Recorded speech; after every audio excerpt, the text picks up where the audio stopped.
Anda. Mana mereka?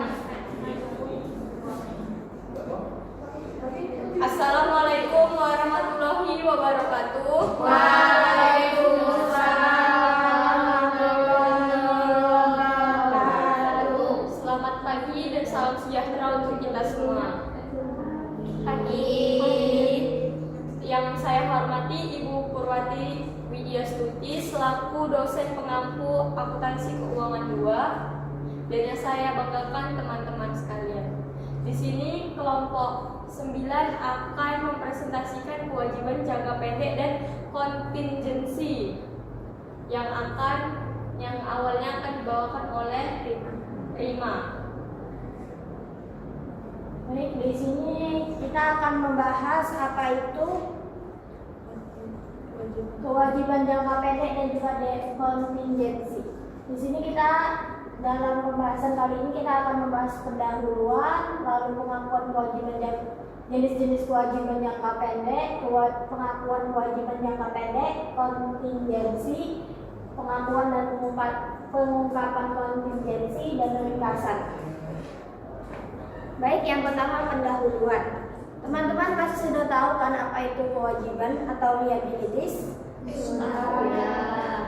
Di sini tertulis bahwa kewajiban adalah utang masa kini perusahaan yang timbul dari peristiwa masa lalu. Penyelesaiannya diharapkan mengakibatkan arus keluar sumber daya yang mengandung manfaat ekonomi.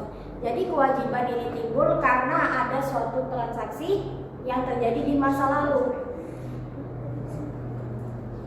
Lalu pada masa kini itu dikenakan sebagai kewajiban atau liabilitas. Karakteristik utama kewajiban yang pertama, kewajiban itu masa kini, timbul dari transaksi atau peristiwa masa lalu. Contohnya di sini teman-teman kita bisa ngambil dalam usaha dagang. Dalam perusahaan dagang kita apabila melakukan pembelian secara utang, maka kita di masa depan kita memiliki kewajiban untuk membayar utang tersebut. Lalu yang kedua ada arus keluar sumber daya. Maksud dari arus keluar sumber daya ini yaitu adanya pelunasan menyebabkan keluarnya aset atau manfaat ekonomi. Jadi ketika kita melakukan suatu transaksi itu sebagai utang, maka di masa yang akan datang akan ada manfaat ekonominya. Kita akan bertukaran dengan aset kita, kas kita. Ketika kita membayar utang, maka kita akan menulis di pencatatan utang pada kas atau utang pada aset lainnya. Jadi pertukaran manfaat ekonomi ini tadi yang kita sebut arus keluar sumber daya. Sumber daya yang dimaksud adalah adanya manfaat ekonomi. Lalu yang ketiga, kewajiban mengikat. Kewajiban mengikat ini di mana apabila kita melakukan suatu transaksi kita memiliki kewajiban yang harus kita tunaikan. Contohnya yaitu seperti kadar pembelian, maka kita memiliki utang yang harus dibayar. Sampai sini apakah teman-teman sudah cukup mengerti? Mengerti. Lalu lanjut kita ke jenis-jenis kewajiban jangka pendek. Di sini ada beberapa jenis kewajiban jangka pendek. Ada utang usaha, lalu beban terutang, utang dividen, lesor bayar, pendapatan diterima di muka, bagian jangka pendek, utang jangka panjang. Di sini teman-teman sudah familiar kan dengan semuanya? Sudah. Jadi sepertinya tidak perlu saya jelaskan kembali. Baik, lanjut kepada teman saya. Baik, di sini kita akan bahas tentang pengakuan kewajiban jangka pendek. Di bagian ini kita bahas tentang kewajiban jangka pendek. Jadi gampangnya, kewajiban jangka pendek itu adalah utang atau kewajiban yang harus diselesaikan dalam waktu dekat, biasanya kurang dari 1 tahun. Nah, ada 4 kriteria utama. Yang pertama, ada kewajiban itu diselesaikan dalam siklus operasi normal, contohnya kayak utang dagang ke supplier. Yang kedua, kewajiban yang memang tujuannya untuk diperdagangkan atau istilahnya held for trading. Yang ketiga, kalau jatuh tempo dalam 12 bulan setelah tanggal laporan keuangan. Yang keempat, perusahaan tidak punya hak untuk menunda pembayaran lebih dari 12 bulan. utangnya biasanya pakai nilai nominal tanpa diskonto, soalnya jangka waktunya pendek, jadi efek diskontonya nggak terlalu berpengaruh. Berikutnya, di sini ada kontingensi atau definisi dan konsep. Liabilitas kontingensi definisinya merupakan kewajiban potensial yang timbul dari peristiwa masa lalu, namun keberadaannya dikonfirmasi oleh kejadian yang tidak pasti di masa depan, atau kewajiban masa kini yang tidak diakui karena satu, kemungkinan terjadi arus keluar, atau yang kedua, jumlahnya tidak dapat diukur.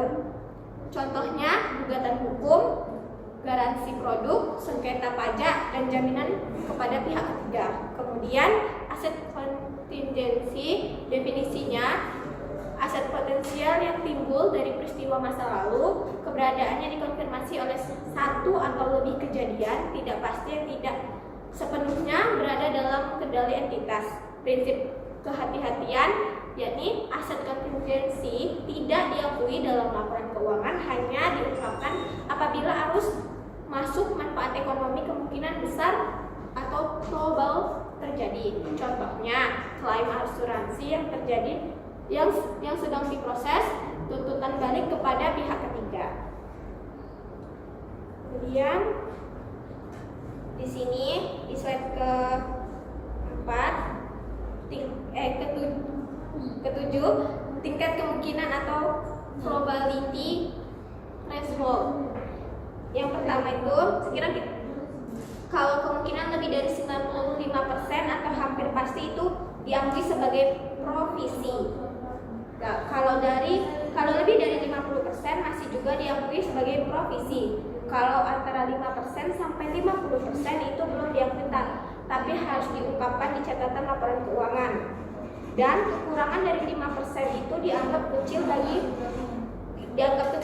jadi nggak perlu diungkapkan. Dan ini diajukan oleh PSAK 57 atau IAS 37. Provisi diakui A. Entitas memiliki kewajiban kini sebagai akibat peristiwa masa lalu. Kemudian kemungkinan besar arus keluar sumber daya diperlukan untuk menyelesaikan kewajiban, dan estimasi yang adil dapat dibuat. Baik, kemudian dilanjutkan oleh teman saya.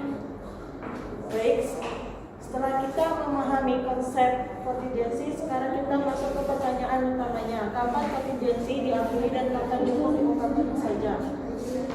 Tabel di slide ini menunjukkan 4 kondisi yang menentukan perlakuan akuntansi. Yang pertama, jika kemungkinan terjadinya besar probable dan nilainya bisa diukur, wajib diakui sebagai provisi dalam neraca sekaligus dijelaskan di catatan keuangan.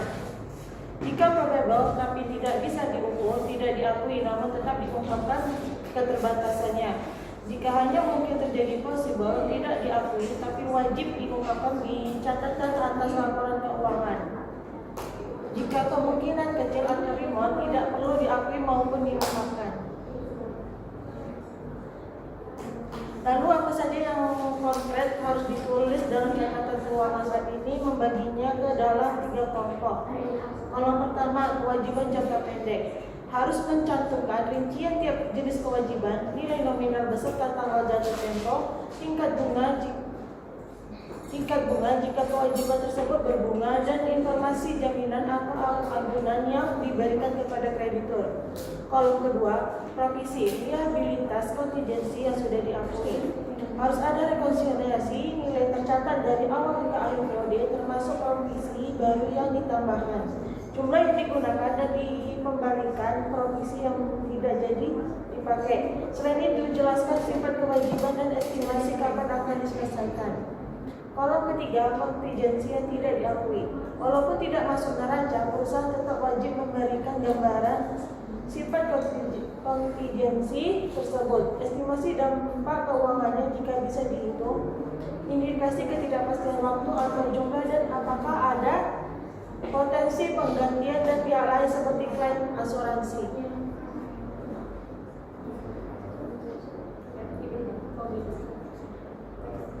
Sebagai penutup, mari kita rangkum seluruh materi yang telah kita bahas hari ini. Kewajiban jangka pendek adalah kewajiban yang jatuh tempo dalam 12 bulan, diakui saat timbul dan diukur pada pada nilai nominal karena tidak diskonto atau signifikan.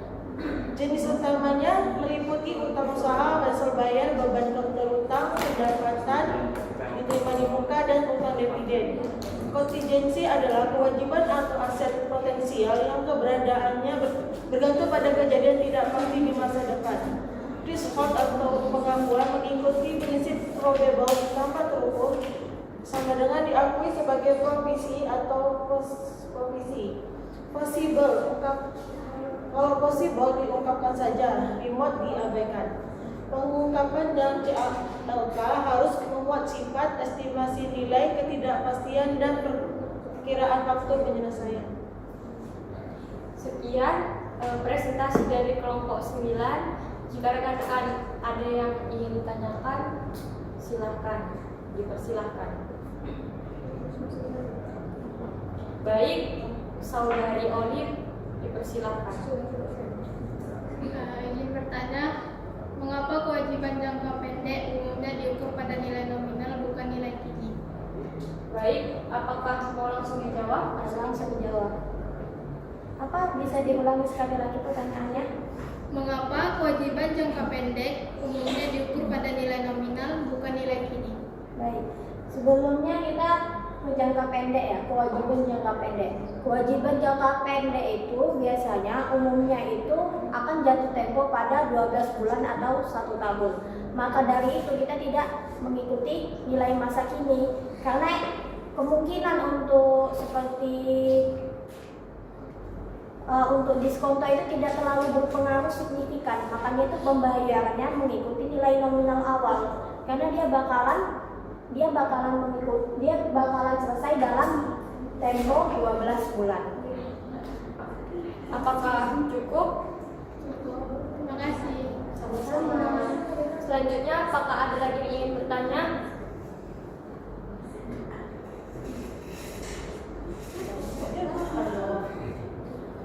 Kelompok 8, apakah ada yang mau ditanya? Silakan. Perkenalkan, nama saya Sedastari. Jadi pertanyaannya, apa risiko bagi perusahaan jika liabilitas kontingensi tidak diungkapkan dengan benar dalam laporan keuangan? Oke. Apakah dari tim presentasi akan langsung menjawab? Langsung menjawab. Baik, saya akan menjawab pertanyaan dari tadi.